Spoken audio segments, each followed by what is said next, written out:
What would you do if you saw someone in a wheelchair at the airport? Feel a bit of sympathy, right? Well, organized crime groups are banking on that exact reaction.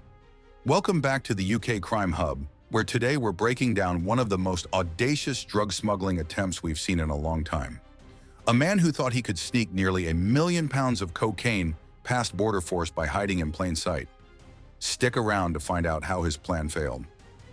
On March 30th this year, a flight from Bridgetown, Barbados, landed at Manchester Airport. Among the passengers was 56-year-old Portuguese national Casimiro De Lemos Francisco. He was in an electric wheelchair, appearing to need assistance. But here's the shocking part. Investigators later confirmed he was perfectly able-bodied. It was all an act. When stopped by Border Force officers, Francisco claimed he was just in the country for a couple of days to visit a friend. A simple story for a not-so-simple situation. But the officers' experience and intuition kicked in. Something wasn't right. The wheelchair was scanned, and the scan revealed an anomaly.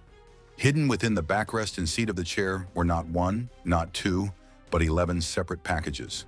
What was inside? 12 kilograms of cocaine, with an estimated street value of a staggering 880,000 pounds. And when officers questioned Francisco about what was hidden inside, his reply was almost comical. "I don't know. You will need to ask my friend." A classic attempt to shift the blame, but one that didn't fool anyone. This wasn't just a one-man operation. This was sophisticated. An investigation by the National Crime Agency, the UK's equivalent of the FBI, discovered a tracking device hidden in the wheelchair's battery compartment. This was so the crime group behind the import could monitor the location of their valuable cargo every step of the way. This detail proves this was a planned operation by an organized crime group, networks that are responsible for flooding our streets with harmful Class A drugs. Last week at Manchester Crown Court, Casimiro De Lemos Francisco faced the music. He admitted to smuggling Class A drugs, and the judge sentenced him to 6 years and 9 months in prison. The NCA's senior investigator, Charles Lee, didn't hold back in his condemnation. He called the method particularly abhorrent, pointing out the cynical exploitation of people's natural sympathy towards those with disabilities. He reiterated that the NCA works with partners at home and abroad to combat this threat and protect the public. Believe it or not, this isn't even an isolated case.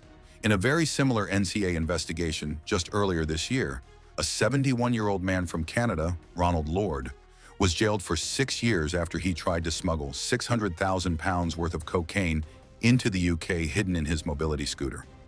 He was stopped at Gatwick Airport with 8 kilograms of the drug concealed in a panel. It seems crime groups are sadly trying to exploit these methods. So there you have it, a brazen attempt to smuggle drugs, a swift interception by Border Force, and a significant jail sentence. It shows that while criminals are getting more creative, our law enforcement is staying vigilant. What do you think about this case? Let us know in the comments below if you're surprised by the sentence. And for more deep dives into the UK's biggest crime stories, make sure you don't miss out.